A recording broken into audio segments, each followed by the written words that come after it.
To access the developer tools in Safari, for example, you can go to the Develop menu and show Web Inspector. There's a keyboard shortcut to that, but the quickest way to do it in Safari, Chrome, Firefox is just right-click and inspect element, and that'll get you right into the inspector.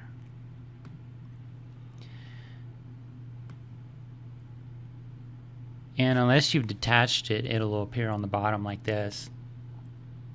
But you saw earlier, whenever it appeared, it was detached, and that is going to be these two little boxes that are staggered on each other. You can click that, and it gives you a lot more room here. I might be a little constrained by the recording window, but you can spread these out and really see what's going on. And you'll notice as I hover over the different elements, they're going to highlight on the page, so I'll know where I'm at. And they'll show margin and padding. So you can see here it's showing the blue is the main element, and then it's showing any kind of padding, which is green, and margin would be in yellow. You can see at the top here the margin is, or orange rather, there's orange margin at the top. And you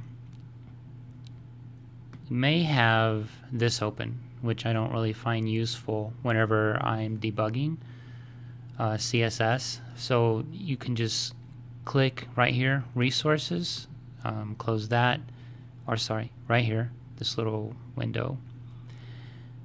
Hide navigation sidebar, that'll give you a lot more room. You can drag the pane over here, which is your style rules. I've got it about as far as it will go.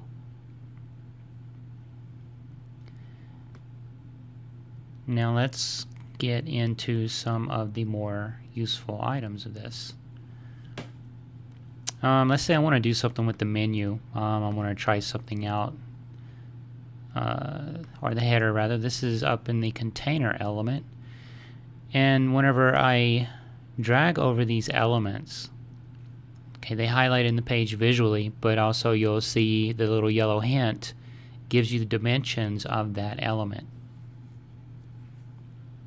So any element will show that. It'll show its name, it'll show the dimensions of it as well. So I'm going to keep going into this, and what I want to do is, say I want to do some kind of adjustment to the icon right here, the shield. So we're going to find, where is it? Okay, probably that is it right there. Here's the actual image. So if I want to move it down, for example, what would I need to adjust? Header home is the full banner up there. I don't want to do that. I just want to do this one right here. Maybe this is what I need to do, is nav left column.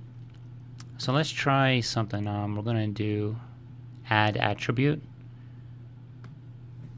and we're going to do style equals, let's say a top negative 50px.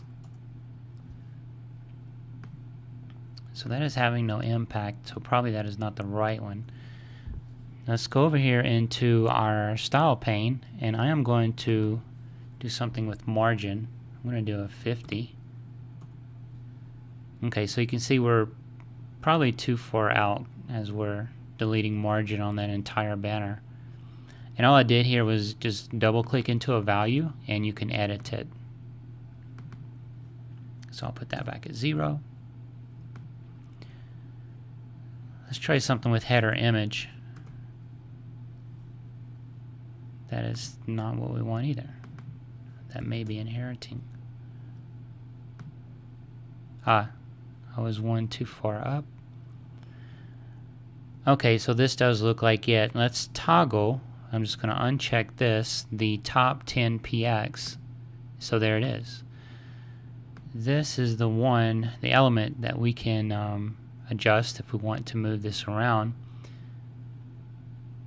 So if we go more negative, that should push it up towards the top of the page. Test that real quick so you can see that's what happens. If we go more positive, it should go down. So that's what we're originally after.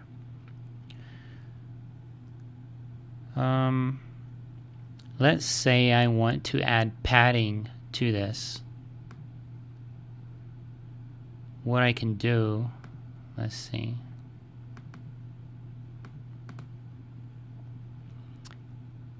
It's got padding right. Okay, well let's say I want to add margin then. I'm going to click this brace right here, this closing brace. I'm going to double click it. And I'm going to say margin 10 pixels. So you can see there I added this new margin element, which is similar to what we did over here when we did add attributes, just that you don't have to type in style.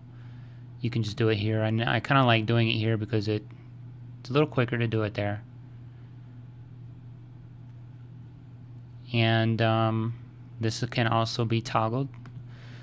So this is very helpful in changing your page and getting some idea of what the effects are going to be, changing your styling and getting some idea what the effects will be without having to change the code.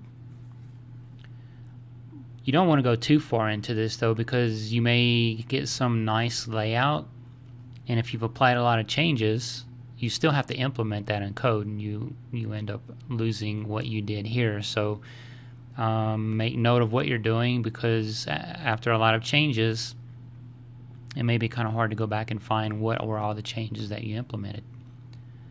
But yeah, very helpful. And I want to show you something in Chrome. So I'm going to close this and bring Chrome to the front. Let's see. Alrighty. So same thing. Right click, inspect element.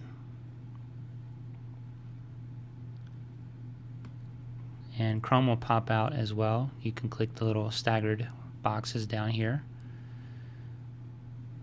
I want to show you something that is fairly unique in Chrome, which is, I'm going to click this gear icon settings. I'm going to scroll down a little bit, show rulers, and hit enter. Now as I go over these elements, you can see these rulers at the top and the left of the window. And so I'm in the dome pane, just going through these different elements, and they're doing the same thing as what we saw in Firefox. But if I click the magnifying glass, and now I can go in and hover on in page, and the rulers are still there. So that's just another way to pinpoint visually what is going on.